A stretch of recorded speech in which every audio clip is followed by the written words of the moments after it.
네, 안녕하십니까. 공드림 한국사 기본, 이거 아니구나. 잠깐.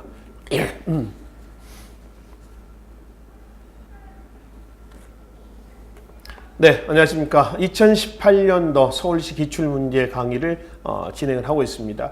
제가 지난 시간에 1번에서 10번 문제까지 살펴봤었죠. 오늘 시간에는 11번에서 나머지 20번 문제까지 해서 살펴보도록 하겠습니다. 자, 11번 문제로 바로 들어가도록 하겠습니다. 조선시대 대외관계에 대한 설명으로서 가장 옳은 것은 였죠. 조선의 대외관계라고 한다면 기본적으로 방향을 정리를 하셔야 됩니다. 우리가 이제 조선의 대외관계를 보기 전에 말이죠. 고려의 대외관계를 잠깐 좀 보고 갈까요? 고려의 대외 정책의 기본 방향은 들어간 것 같아요. 다시 합시다. 그냥 나도.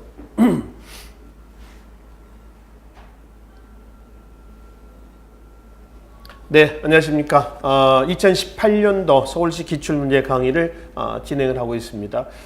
저희가 지난 시간에 1번에서 10번 문제까지 살펴봤었죠. 이 시간에는 11번부터 20번까지 마무리를 하도록 하겠습니다. 바로 11번 문제를 살펴보도록 하죠.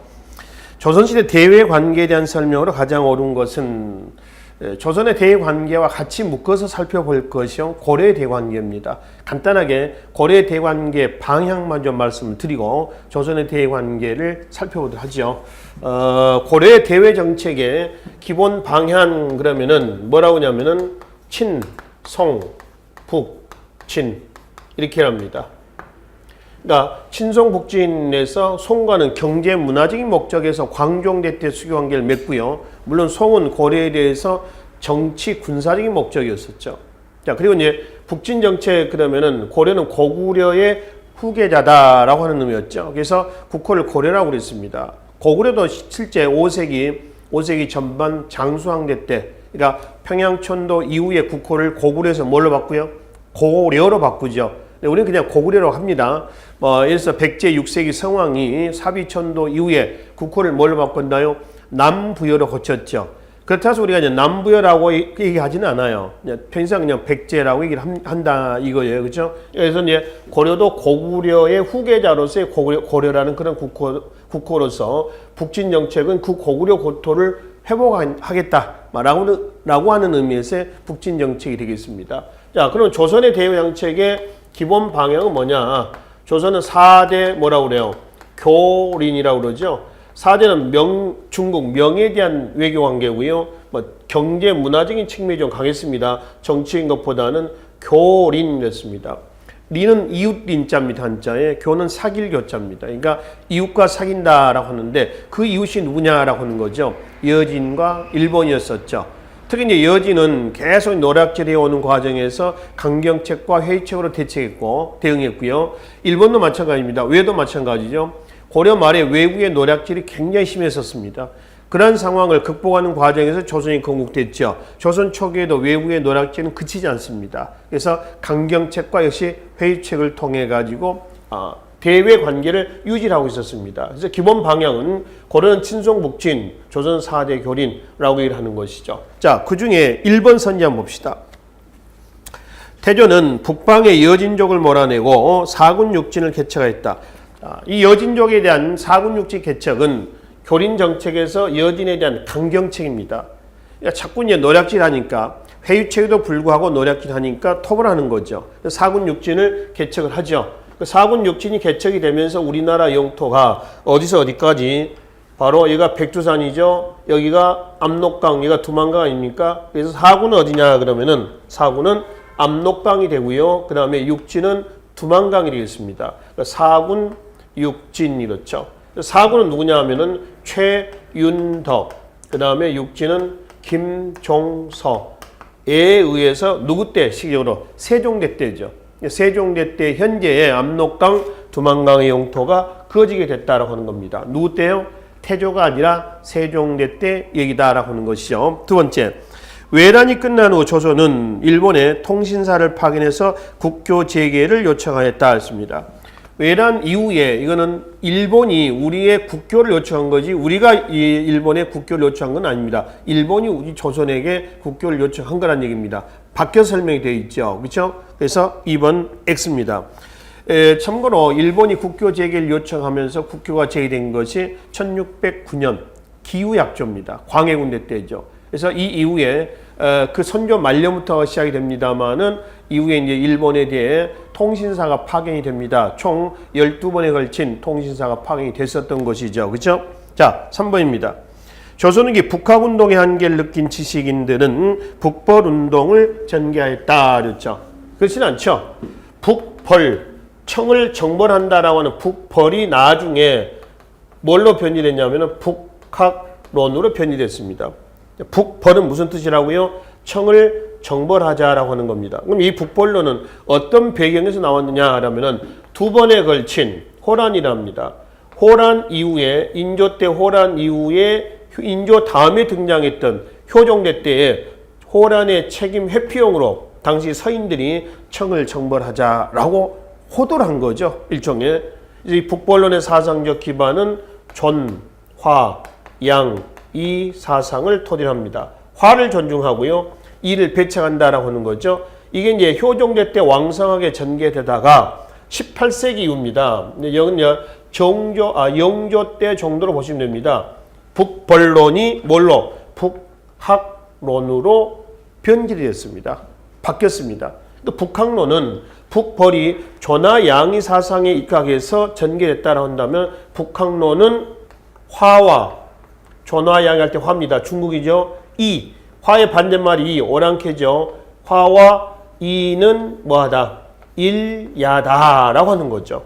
즉 화와 이를 동일시 보는 겁니다. 화와 이를 여기서는 극과 극으로 보는 흑백으로 보는 시각 아니에요? 근데 이거는 화와 이를 동일시 보는 시각입니다. 완전히 바뀐 거죠, 시각이. 그래서 다 받아들이자는 건 아니고요. 북학론은 이로운 거는 받아들이자라고 하는 거죠. 요 취사 선택하자는 겁니다. 요 북학론이 나중에 실학으로 가죠. 실학에서 보면 18세기 후반에 무슨 실학이 나오나요? 중상실학이 나옵니다.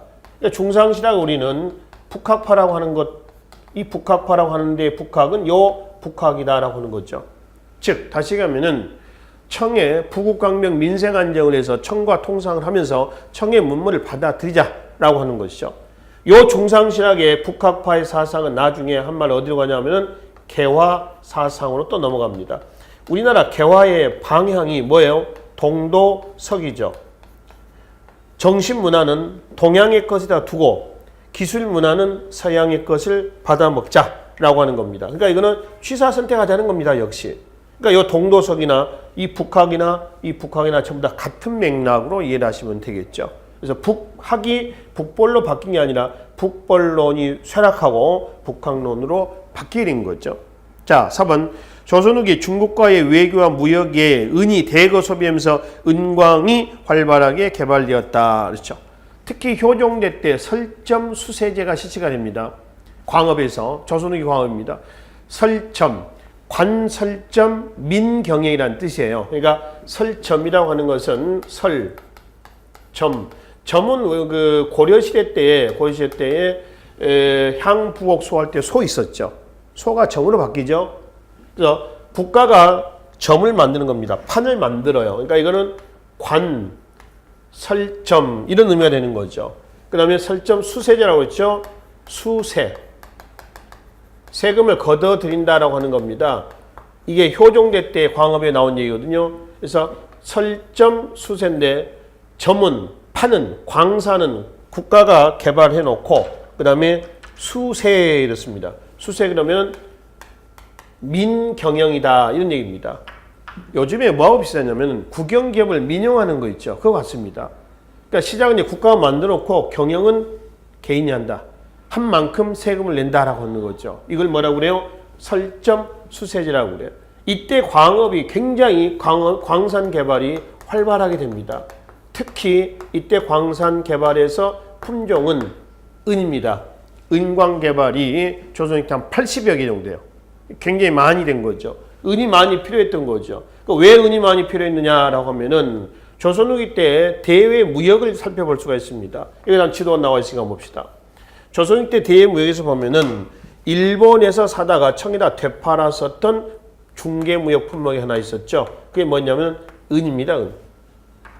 은광 개발로 인해서 은이 그것도 부족해요. 은광 개발이 이루어졌지만은 그래서 부족한 은을 일본에서 사다가 청에다가 되팔았다라고 하는 겁니다. 그럼 청나라에서는 은이 왜 많이 필요했겠느냐라고 하는 거죠. 청나라 조세 제도를 보시면 돼요. 청나라 조세 제도를 뭐라고 하죠? 지, 정, 은제라고 그래요. 그러니까 정세를 인두세를 지세에다가 토지세에다가 포함시켜서 은으로 걷어들인다라고 하는 거죠. 은본이 화폐예요. 은이 많이 필요했겠죠. 거꾸로 청나라에서 은이 밖으로 유출된다라고 하면은 청나라 경제가 어떻게 됐어요? 파탄으로 가겠죠. 실제 그런 일이 일어나죠. 1840년에 아편 전쟁이 바로 이 사실을 보여주는 사건이에요. 아편 전쟁. 영국이 아편을 집어넣고 은을 빼오죠. 경제 파탄 넘어갑니다. 그 과정이라는 얘기죠. 아시겠죠? 그래서 지청나라 경제 구조를 좀 같이 동시에 이해를 좀 하시면 됩니다. 또 조선의 대무역에서 보면은 청과 일본의 공통된 수출품이 있었습니다. 인삼이죠. 그럼 여기에 이제 무역 상인은 누가 있느냐? 개경의 송상이 있었죠. 개성의 송상은 청과 일본의 양다를 거쳤죠. 근데 의주의 만상이나 평양의 유상, 그 유상은 청과의 무역만 하고요. 부산 동네 내상은 일본과의 무역만 담당했습니다. 근데 이제 개성의 송상은 양다리를 거치고 있었다라고 하는 것이죠. 그래서 네 번째, 조선 후기 중국과 청입니다. 외교와 무역의 은이 대거 소비되면서 은광이 활발하게 개발이 됐다. 이렇게 보시면 되겠습니다. 12번 보겠습니다. 조선이 대관계에 해당이 되는 거죠. 두 번에 걸친 양요에 대한 설명으로 가장 옳은 것은 그렇죠. 양요라고 하는 건 다른 의미는 없어요. 무슨 양자죠? 서양 양자입니다. 그죠? 서양 양. 요라고 하는 것은 소요라고 하는 것은 혼란이죠, 혼란. 그러니까 서양이 일으킨 난리, 이런 식으로 우리가 직역을 하시면 됩니다. 두 번에 걸친 양요가 있죠. 1866년 4월 병인 박해가 일어납니다. 천주교 4대 박해 중에서 최후의 천주교 박해요. 이걸 계기로 해가지고 1866년 9월 병인년에 프랑스 함대가 강화도를 점령합니다. 이 병인 양요와 관련된 접점지가 있습니다. 바로 정족산성하고요. 그 다음에 문수산성이에요. 이 정족산성은 어디냐, 누구냐 그러면은 양헌수, 조선의 문수산성은 한성근입니다. 양헌수 한성근 부대가 프랑스 군대를 막아냈습니다. 이때 왜 그 장각이 틀리죠? 틀립니다. 자, 그 다음에 1866년 7월 달에 제너럴 셔머노 소각 사건이랍니다. 이 제너럴 셔머노 소각 사건은 이 제너럴 셔머노라고 하는 배예요. 배는 미국 상선입니다. 미국 상선 배예요. 그래서 얘가 이제 어디서 소각됐냐 그러면은 대동강입니다. 대동강은 평양을 끼고 도는 강이죠. 이때 평안 감사가 박규수입니다. 박지원의 손자예요. 그 진주밀란 때 안핵사로 파견돼서 진주밀란을 수습했던 그 박규수예요. 나중에 개화사상가로 활동했던 그 동일 인물 박규수가 되어 있습니다. 그래서 이제 제너럴 셔머노 소각 사건을 계기로 해서 평안 군민과 그다음 평안도 감사, 평안감사 누구죠? 박규수에서 소각이 됐습니다. 이걸 계기로 해가지고 1871년에 신민년에 미국이 역시 강화도를 점령한 사건, 그걸 뭐라고 하죠? 신미양요다라고 얘기를 하는 거죠. 신미양요의 접점지는 어디냐 그러면 광성보, 또 광성진이라고도 그래요. 그 다음에 갑곳, 이 곳이라고 하는 것은 여러분들 지명에서 곳은 튀어나온 곳이 이렇게 이게 들어간 거는 뭐라고 하죠? 만이라고 그러고 튀어나온 걸 뭐라요? 곳 이렇게 합니다. 근데 많이 튀어나온 것은 크게 우리나라처럼 크게 튀어나온 것은 반도라고 그러죠. 근데 반도에서 조금 튀어나온 것은 곳 이렇게 합니다. 그래서 광성고하고요 갑곳에서 막아냈습니다. 누구냐 그러면은 어제연입니다. 이 어제연이 이때 이제 전사했어요. 그래서 이제 막아냈단 말이에요. 이 어제연이의 부대 깃발이 있죠. 그 부대 깃발이 미국이 약탈해 갔다가 135년 만에 이거 2007년인가 지금 기억이 되는데요. 다시 반환을 받았습니다. 뭐 반환이라기보다는 영구 임대입니다. 영구 임대로 받았는데 그게 바로 숫자 깃발입니다. 장수 숫자죠. 이 숫자기 이렇게 일합니다. 이 숫자기가 나오면은 신명요 어제연을 게을렴하시면 됩니다. 단 양요댁입니다. 임진왜란 때 이순신 장군 아시죠? 한산도 대첩, 뭐 명량해전, 뭐 노량해전 그 이순신입니다. 이순신 장군의 부대 깃발이 뭐죠? 바로 숫자입니다. 같습니다. 똑같아요. 그래서 이게 지금 두 번에 걸친 양요예요. 그래서 강화도가 이제 주로 점탈장이 됐었는데 강화도는 서울로 들어오는 길목이에요. 그러다 보니까 강화도를 점령해서 바로 프랑스하고 미국은 조운의 길을 막겠다는 겁니다. 이게 이제 한강이거든요. 이거 서울에 있죠. 그래서 이렇게 들어가는 조운로를 틀어 막아서 조선 정부를 압박을 해가지고 개항을 시키려고 했었던 것이죠. 이거 한강이고요. 얘가 이제 어디냐면은 강화도로 들어가는 그 해로가 되는 거죠. 이거는 강화도라고 보시면 됩니다. 여기 이제 김포가 되는 거예요. 김포기도. 여기에 강화대교와 강화도로 들어가기 위한 여기에 초지대교가 있습니다. 다리가 두 개가 있어요. 육로가. 여기서 위치를 좀 보시면은 강화대교 건너가기 바로 직전에 여기가 어디냐 그러면은 병인양요와 관련됐던 문수산성입니다. 문수산성이고요. 얘가 만이산 이점이 있습니다. 만이산 옆이 어디냐 그러면은 얘가 정족산성이에요. 여기 이제 병인양요와 관련된 거고요. 강화대교를 건너자마자 바로 왼쪽으로 해안도로가 이렇게 만들어 있습니다. 왼쪽으로 꺾으면 여기가 갑곶입니다. 갑곶.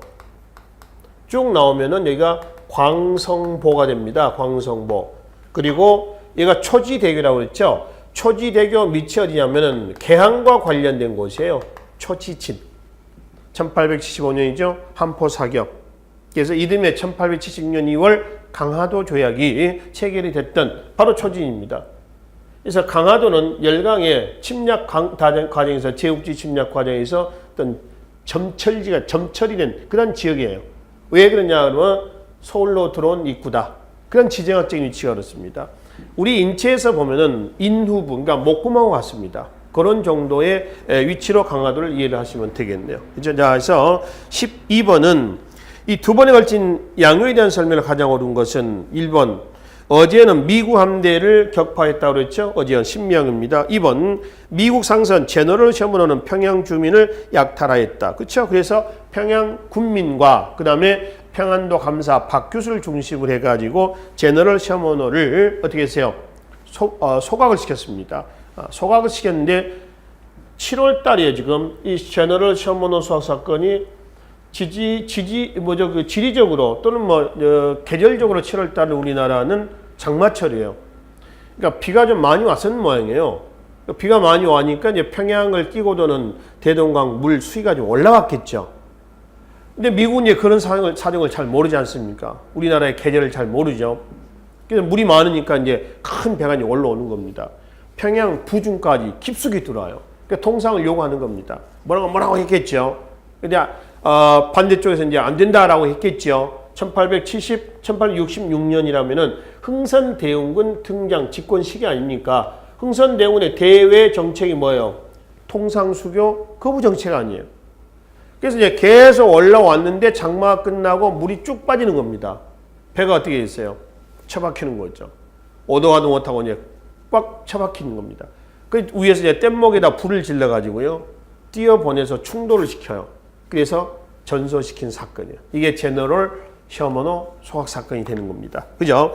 자, 3번 양원수 부대는 광성보. 광성보와 갑곶은 신미양요 때 어제연의 활동 부분이에요. 자, 양원수는 누구냐면 병인양요 때 정족산성이라고 있습니다. 네 번째 박규수는 화공작전. 이게 이제 뭐예요? 제너럴 셔먼호 소각 사건이에요. 그래서 이거는 프랑스 군대가 아니라 미국 군대에 해당이 된다라고 하는 거죠. 그렇죠? 그래서 12번은 2번이 바른 설명에 해당이 되겠습니다. 13번입니다. 조선시대 신분지에 대한 설명으로 가장 옳지 않는 것은 중앙 관직에 진출할 수 있던 고려의 향리와 달리 조선의 향리는 수령을 보호하는 아전으로 격화되었다. 그렇죠? 맞죠? 맞습니다. 고려의 향리와 조선의 향리에 대한 비교입니다. 고려 향리는 행정권, 군사권, 사법권 다 같습니다. 조선의 향리는 수령의 보조원으로 전락했다. 즉 육방에 소속된 관원들입니다. 우리가 이방, 호방 하는 거 있죠? 걔네들 얘기래요. 아전들이죠, 아전들. 하급 관리입니다. 행정권이라 한다면은 조세징수, 부역징발. 군사권이라 한다면 고려의 향리가 갖고 있는 군사권을 했을 때 군대 통솔권을 갖고 있습니다. 예, 고려의 군사제를 잠깐 보면은 고려는 중앙군, 이군, 육, 위 이렇죠. 자, 지방군. 고려는 지방제도가 5도 양계로 됩니다. 그죠? 5도 양계. 5도는 행정적인, 양계는 뭔가요? 군사적인 기능을 가지고 있죠. 5도는 행정적인 기능으로서 서해, 교주, 양광, 전라, 경상도입니다. 이 5도의 군대를 뭐라면 주현군이라고 그래요. 주현군. 그렇죠? 그 다음에 양계 군대, 동계와 북계입니다. 양계 군대를 뭐냐면은 주진군이라고 얘기를 합니다. 그래서 5도 양계 군대가 따로 되어 있고요. 그리고 이제 이 5도 양계 주현군, 주진군 예에 특수군대로서 일품군이 있습니다. 일품군은 노역부대입니다. 노역부대. 누가 지했던? 향리가 지했던. 아셨죠? 그러니까 오늘날의 일품군은 뭐냐면은 공병이죠, 공병. 뭐 도로를 넓힌다거나 이런 거예요. 사법권은 경범죄를 처벌합니다. 이런 직을 조선은 누가 한다? 수령이 한다는 겁니다. 수령은 조선에 누구예요? 바로 목사 또는 부윤, 군수, 현령, 현감들 다 싸잡아서 수령이라고 그러죠. 사극에 보면 사또라고 하는 사람을 수령이라고 한다는 거죠. 또 뭐 목민관이라도 그래요. 다산정약용의 목민심사할 때 그 목민관입니다. 지방관이에요. 그 직에 대한 대가로서 외역전이라고 하는 전식과 체제에서 토지를 받습니다. 근데 조선의 향리는 무보수입니다. 무보수. 과거 문과에 응시할 수가 있습니다. 근데 과거 문과 응시 불허입니다. 대신 무과나 잡과 있죠. 여기는 응시할 수가 있다. 이 얘기입니다. 문과는 아니다. 여기는. 그러니까 고려의 향리는 조선의 수령급이고 조선의 향리는 그 수령 밑에서 수령의 업무를 보좌하는 이방, 호방하는 육방의 관속에 불과했다라고 하는 것이죠. 맞죠? 2번. 유교의 적자와 서자리가겠죠. 구분에 의해 서열에 대한 차별이 심했기 때문에 조선시대 때 서열은 관직에 진출하지 못하였다 그랬습니다. 천만에 향리와 마찬가지로 서열은 무과나 잡과에 응시할 수가 있습니다. 근데 문과 응시는 불허입니다. 특히 서얼, 차대법, 한품, 서용제, 품계를 제한해서 서용, 임용을 얘기합니다. 서용을 한다, 임용한다라는 얘기죠. 서열에 대한 차별 대우예요. 문과는 응시하지 못하지만 무과나 잡과는 응시할 수가 있습니다. 그러니까 아예 관직에 진출하지 못했다? 이거는 아니다 라고 하는 것이죠. 3번. 뱃사공이라든가 백정 등은 법적으로는 양인으로 취급됐으나 되기도 했으나 노비처럼 천대받으며 특수 직업에 종사하였다 이랬죠. 맞나요? 맞지요. 그렇죠? 일례로 얘네를 그러니까 뱃사공이나 백정은 법적으로는 양인입니다. 양인. 조선의 신분제를 우리는 뭐라고 그래요? 그게 양인과 천인이었죠. 양천제라고 그러잖아요. 양인은 직업, 가문, 거주지에 따라서 다시 양반, 중인, 또 상민, 으로 나뉩니다. 상민은 농, 공, 상, 도 있지만은 상민은 그 상민 안에 누구? 지금 나오는 거 뱃사공, 조졸이라고 그러죠. 그 다음에 백정, 얘네들도 있습니다. 원래 얘네들은 양인이에요. 근데 하는 일이 천직이라서 천민 대접을 받습니다. 천인의 누구죠? 노비가 되겠죠. 그렇죠? 노비입니다. 이런 구조로 있습니다. 그래서 3번은 요 얘기가 되는 거고요. 4번. 순조는 공노비 중 일부를 양인으로 해방시켰다. 이는 국가 재정 확보책의 일환으로서 1801년 순조 즉위하자마자 약 6만 6천여 명의 노비를 공노비를 풀어줍니다. 산호비는 갑오개혁 때 해방이 됩니다. 그래서 2번이 잘못된 설명에 해당이 되겠습니다. 자, 14번 보겠습니다. 근대 교육기관에 대한 설명으로 가장 옳지 않는 것은 배지학당 선교사 아펜젤러가 서울에 설립했던 사립학교입니다. 1885년입니다. 이거는 선교의 목적이 좀 강하죠. 민족주의자들에 의한 학교는요, 민족 교육이 목적이고요. 또 선교사회에서 설립된 학교는 선교가 목적이 되는 겁니다. 아시겠죠? 두 번째, 동문학. 1883년이죠. 정부가 설립했던 외국어 교육기관에서 통역과를 양성하였다. 몇 년이라고 했어요? 1883년입니다. 동문학이죠. 같은 시기 때 원산학사도 있습니다. 근데 83년에 왜 그 통역과를 양성하기 위해서 동문학을 설치했던 시대적 배경이 있어요. 82년 1년 전에 조미 수호 통상 조약이 체결되죠. 이 조미 수호 통상 조약이 체결되면서 뭐가 필요해? 이제 외국어가 필요하겠지요. 그래서 그걸 위해서 다음에 동문학이 설치가 되는 겁니다. 네 번째 먼저 한번 볼까요? 함경도 덕원 주민들이 기금을 조성해서 설립한 학교이다. 이거죠. 83년입니다. 최초의 근대 사립학교로 평가를 하고 있습니다. 세 번째, 경신학교. 고종의 교육 입국 조서에 따라 설립된 관립학교이다 그랬죠. 이건 조금 애매할 수가 있습니다. 답을 찾는데. 그죠? 근데 고종의 교육 입국 조서는 1895년이에요. 제2차 갑오개혁 때입니다. 교육의 3대 원칙이 나오죠. 고종의 교육 입국 조서에 지, 덕, 채, 양입니다. 양, 기를 양자입니다. 이 양자죠. 이 양자입니다.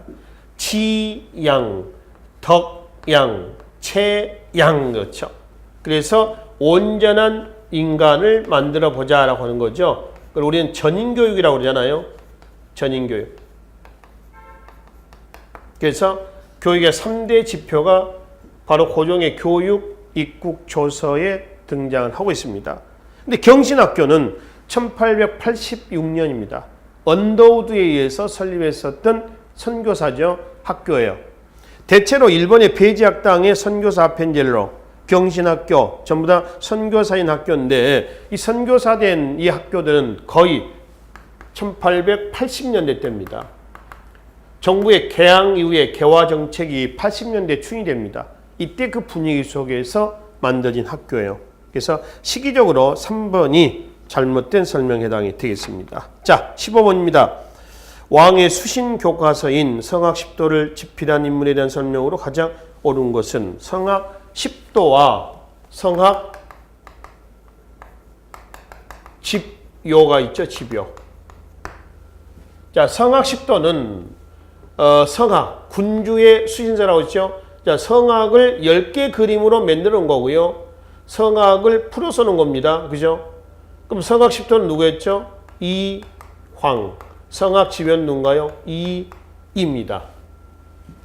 이황과 이, 고려의 의천과 진울, 통일신라의 원효와 의상은 꼭 출제가 되는 사상가라고 있습니다. 인물 구중에서 반드시 출제가 되는 사람들이죠. 반드시 기억을 하셔야 돼요.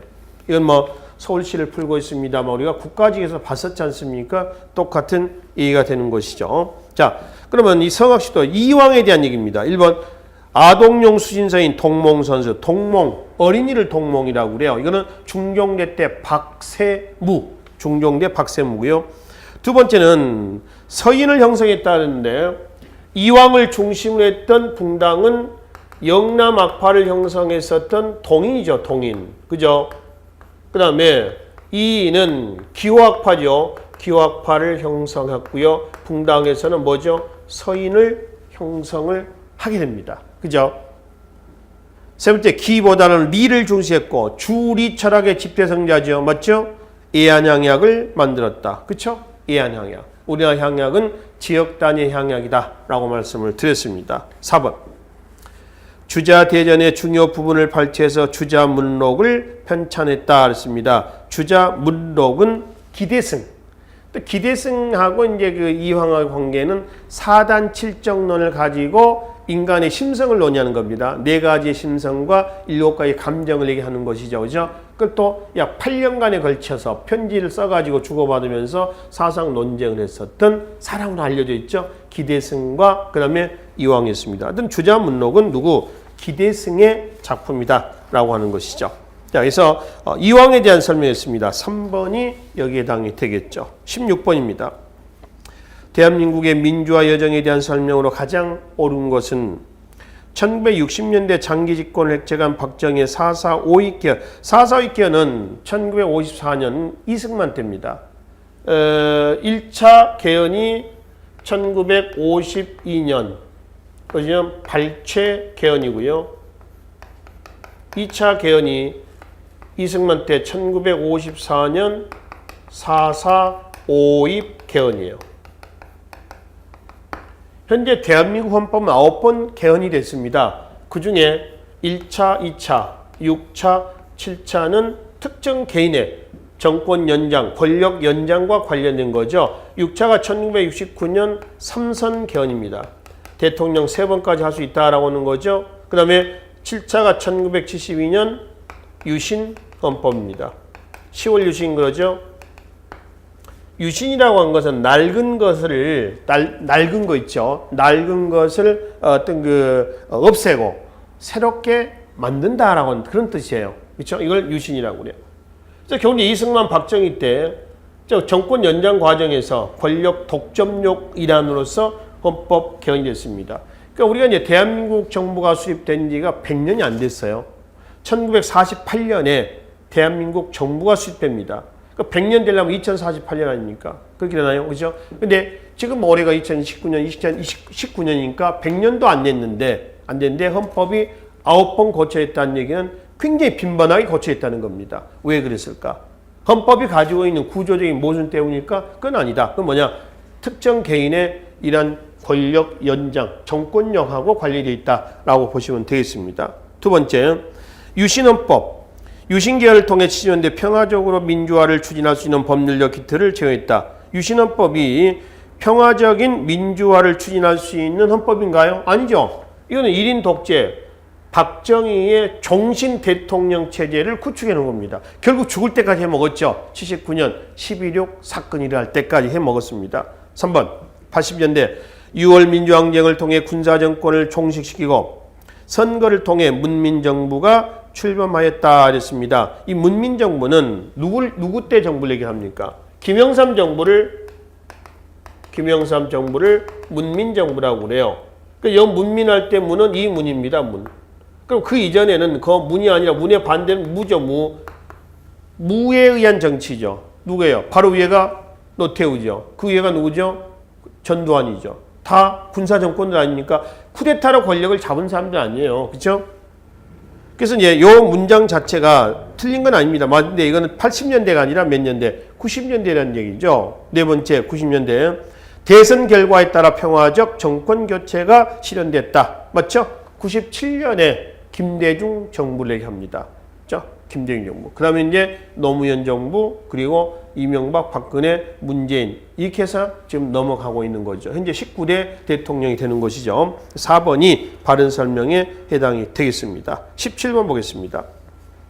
보기에서 제시된 인물의 공통적으로 가장 옳은 것은 김은경. 최초로 이건 나온 사람은 전부 통일신라 때 육두품이라는 공통점을 가지고 있습니다. 시기전은. 그리고 김은경은 통일신라 육두품으로서 최초로 당나라에 건너가서 최초로 빈공가에 급제했던 사람이죠. 김은경. 최치연. 진성여왕제 때 당에서 귀국해서 역시 빈공가 출신입니다. 진성여왕의 실정에 대해서 시무 10여 조를 올렸다고 하죠. 내용은 확인할 수 없지만은 안 받아들이자 합천의 인사로 들어가서 거기서 이제 죽은 최치연입니다. 이 사람은 이제 신라 정부의 끝까지 남았던 사람이고요. 반대로 최은희는 고려 왕조에서 등용이 됐던 사람이고요. 최승우는 후백제를 세웠던 사람이 누군가요? 견훤이죠. 견훤에게 귀부했던 사람입니다. 그래서 일단 통일신라 때 사람, 육두품, 또 도당 유학생, 빈공과 출신이라고 하는 공통점을 가지고 있습니다. 네 번째죠. 당나라의 빈공과에 급제한 후 귀국하였다. 이게 공통점입니다. 1번 봐봐요. 고려 출신으로 X. 당나라에 유학한 건 맞습니다. 두 번째, 7, 8세기에 활약했던 신라의 대문장가가 아니라 전부 9세기 때, 9세기 뭐 중반, 후반, 이때 활동했던 사람들입니다. 세 번째, 수기학생. 수기학생이라고 하는 건 뭐냐면은 숙위, 거기서 먹고 자고 했다라고 하는 겁니다. 숙. 이렇게 쓰죠. 잘 숙자입니다. 자고. 그렇죠? 거기서 또 묵으면서 공부도 하고 숙박도 하면서 공부도 했는 그런 학생을 수기학생이라고 해요. 이꼴 뭐라고 그러죠? 이꼴 도당 유학생이라고 하죠. 도당 유학생. 도는 건널 도자입니다. 어디에 건넜다? 당에 건너갔다 온 유학생이다. 같은 얘기예요. 수기학생이나 도당 유학생이나 곧 육두품을 얘기합니다. 자, 세 번째, 수기학생으로 여기까지는 육두품 맞습니다. 당 황제의 호위무사가 됐다. 당나라 황제의 호위무사가 될 수 있는 자격은 왕족들입니다. 그러니까 결국 통일신라 때 사람을 본다면은 진골 귀족이 된다라고 하는 거죠. 육두품이 아니고. 네 번째, 당나라 빈공과에 급제한 후 귀국해서 신라 하대 때에 활동했던 공통된 인물들이죠. 그 중에 최치원, 최원희, 그 다음에 최승우. 그래서 최치원은 신라 왕조에 그대 남았던, 최원희는 고려로 갔던, 최승우는 후백제로 갔던 육두품이다. 이 세 사람을 우리가 일대 삼최라고 그래요. 일대 삼최. 신라 하대 같은 시기에 살았던 사람으로서 대표적인 최씨, 세 명의 최씨에서 일대 삼최라고도 얘기를 한다는 것이죠. 자, 18번으로 하겠습니다. 복의 어록을 남긴 인물의 활동으로 가장 옳은 것은 대전자령 전투는 대전자령의 공격은 2천만 대한인민을 위하여 원수를 갚는 것이다. 총알 한 개 한 개가 우리 조상 수만의 영혼이 보호하여 주는 피의 사자이니 제군은 단군의 아들로 굳세게 용감히 모든 걸 희생하고 만대 자손을 위하여 제육까지 싸우라 그랬죠. 이 어록을 남긴 인물인데 여기서 이제 힌트는 뭐냐면은 첫째 줄에 대전자령 전투입니다. 이 대전장 전투는 누구냐 그러면은 누구예요? 지청천입니다. 대전자령이 있고요. 지명입니다. 지명. 그래서 지명이에요. 그 다음에 쌍성보라고 하는 게 있습니다. 쌍성보. 쌍성보 전투, 대전자령 전투 그래요. 시기는 이게 1932년이고요. 이게 1933년입니다. 30년대 독립운동의 방향은 한중연합작전이라고 그랬죠. 그 한중연합작전 했을 때 한국 독립당의 군사적 기반이 한국 독립군이죠. 지청천입니다. 더하기 중국 국민당의 군사적 기반이 중국 호로군이에요. 호로군. 그래서 만주사변 31년에 만주사변을 계기로 해서 한중연합작전이 전개됩니다. 그 대표적인 것이 쌍성보 대전자령 전투요. 이거는 참고로 한중연합작전이 민족주의는 민족주의 계열끼리 묶고요. 아시죠? 그 다음에 사회주의는 사회주의 계열끼리 묶습니다. 사회주의계는 누가 있냐면은 조선혁명당의 군사적 기반이 조선혁명군입니다. 이건 누구냐면은 양세봉입니다. 양세봉. 이건 지청천이에요. 더하기 중국 공산당이 있습니다. 그래서 중국 공산당의 의용군이 있죠. 중국 공산당의 중국 의용군 이렇게 얘기하죠. 그래서 한중 연합작전 사회주의 계열입니다. 그래서 이제 민족주의는 민족끼리 묶고 그다음에 사회주의는 사회주의끼리 묶어가지고 둘 다 이거는 한중 연합작전 30년대예요. 자, 문제는 한국 독립군의 지청천에 대한 얘기입니다. 1번에 화북 조선 독립동맹 김두봉입니다. 이 조선 독립동맹이라고 그래요. 1942년에 김두봉. 두 번째, 조선혁명군을 이끌고 영릉가 전투. 이거는 양세봉입니다. 영릉가 지명입니다. 영릉가 전투. 양세봉, 조선혁명당의 조선혁명군. 3번, 한국 독립군을 이끌고 쌍성보, 대전자령 여기에서 승리했던 지청천이고요. 그 다음에 네 번째 조선의용대를 결성하고 대적 심리전 등에서 크게 활약했다. 조선의용대는 누구예요? 김원봉입니다. 1번 선지 봐봐요. 조선 독립동맹의 군사적 기반이 뭔지 아세요? 조선의용군이야. 자, 조선 독립동맹의 군사적 기반은 조선의용군이고요. 그 다음에 지금 조선의용군하고 누구죠? 김두봉의 김원봉이죠. 김원봉의 조선의용대하고 혼동하지 마시라는 얘기입니다. 뭐 단체가 비슷비슷해서요. 이건 우리가 이미 기본 이론 강의나 문제풀이 강의에서 몇 번 나왔었던 부분이죠. 그래서 조선의용군과 조선의용대는 달라요. 그렇죠? 네 번째 조선의용대는 김원봉입니다. 근데 이 조선의용대는 충칭 본대가 있고요. 본부대죠. 화북지대가 있었어요. 그중에 충칭 본대는 어디에? 바로 한국광복군에 같이 동참을 했습니다. 그러니까 한국광복군도 일종의 민족 유일당 운동의 일환에서 만들었다. 1941년에 조직됐던 9월달 충칭에서 중경이죠. 조직했었던 대한민국 임시정부의 정규 부대였었던 것이죠. 그래서 이제 지청천이라는 얘기였습니다. 3번이 여기에 해당이 되겠죠. 자, 19번 보겠습니다. 보기의 빈칸에 공통적으로 해당하는 국가와 관련하여 고려시대에 발생한 일로 가장 옳은 것은 그렇죠. 고려의 대관계 부분인데요. 여기 아까 잠깐 나왔죠. 친송 북진 정책 과정에서 보시면 됩니다. 고려 대관계를 이해를 하시면 되는데요. 10세기, 11세기 때 고려는 거란하고 관계를 맺습니다. 거란이 세운 나라를 요라고 그러죠. 12세기는 여진하고 관계를 맺습니다. 여진족이 세운 나라를 금이라고 그러고요. 거란은 여진에게 멸망을 하죠. 1125년입니다. 여진은 다시 4세기 사회를 주도했던 북방을 주도했던 몽골에게 멸망했습니다. 1, 2, 3, 4년에 멸망합니다. 몽골이 세운 나라를 뭐라고 하죠? 원이라고 그러죠.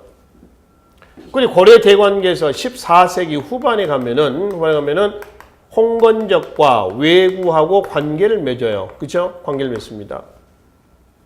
거란의 침략을 막는 과정에서 막기 위해서 조직되었었던 특수부대가 광군입니다. 정종대 때 광군이 나오죠.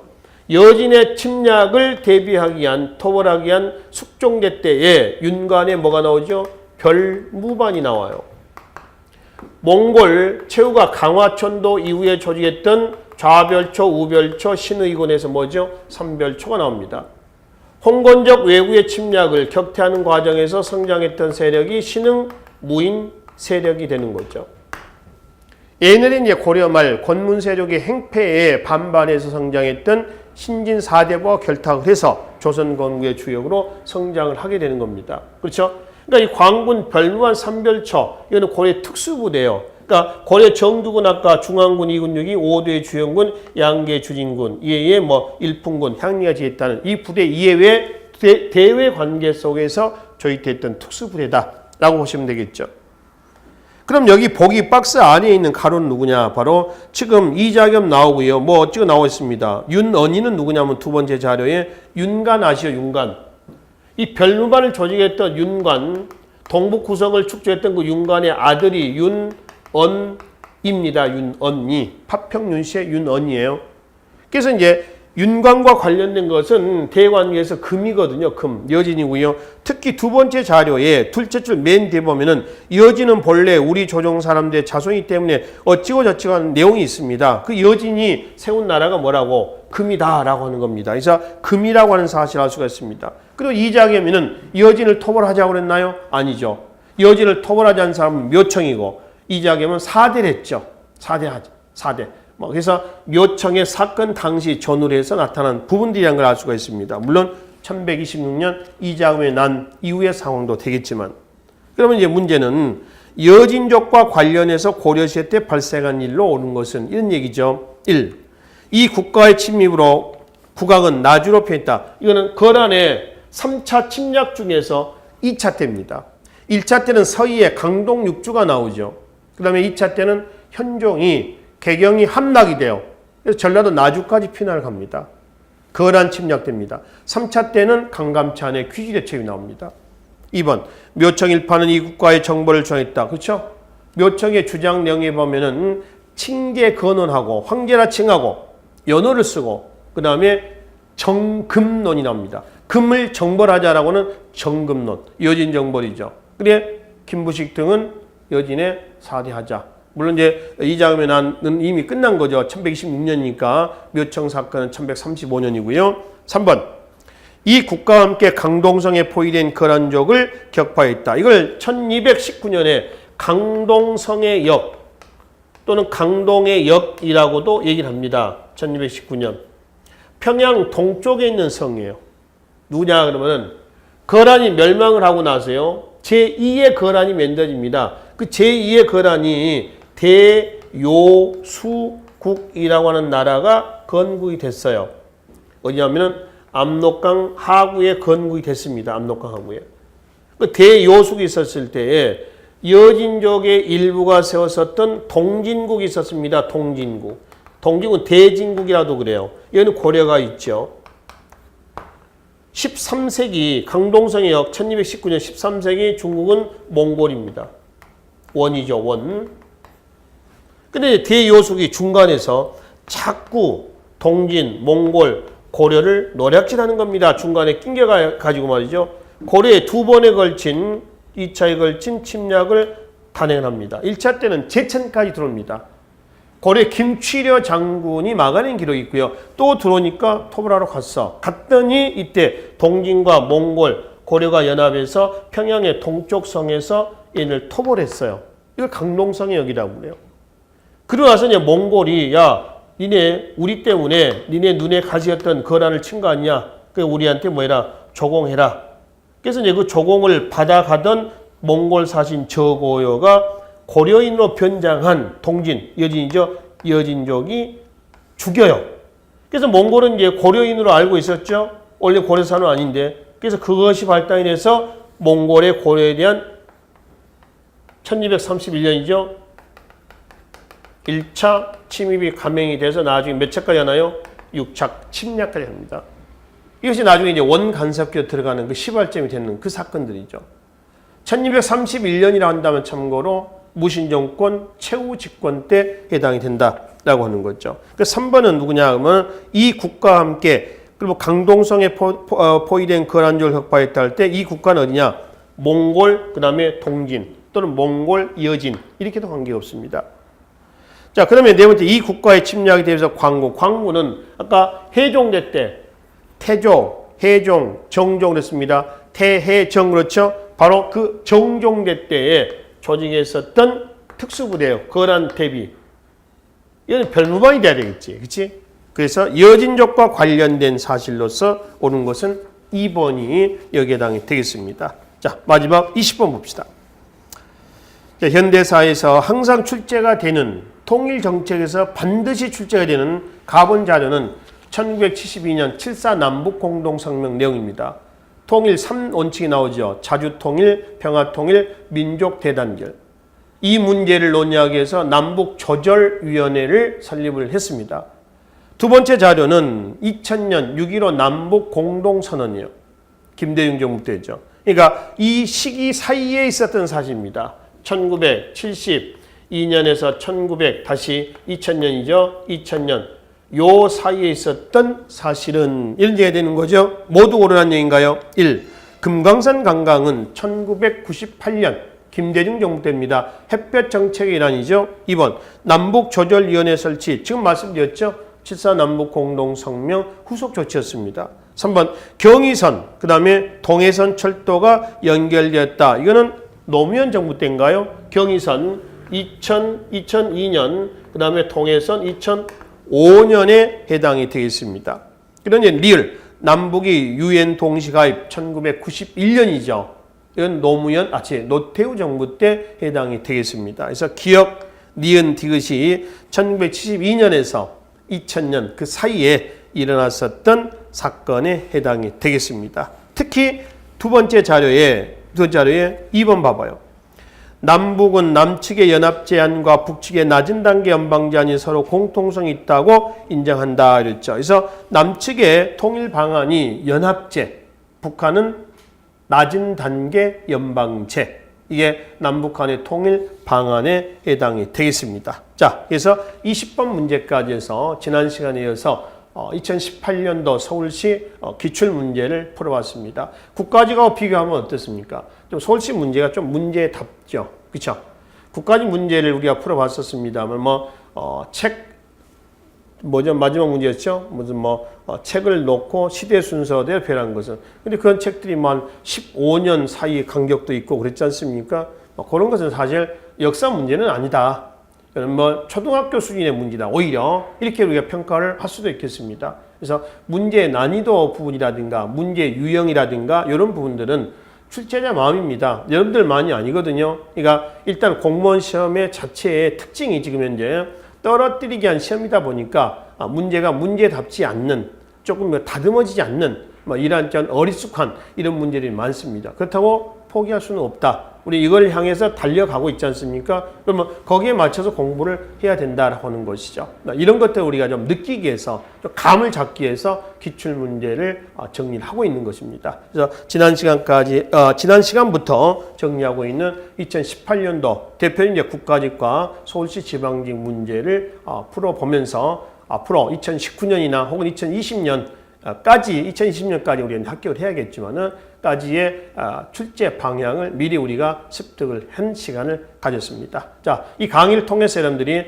앞으로의 한국사 출제 방향을 잘 잡으셨으면 하는 바람으로 강의를 마치도록 하겠습니다. 수고하셨습니다.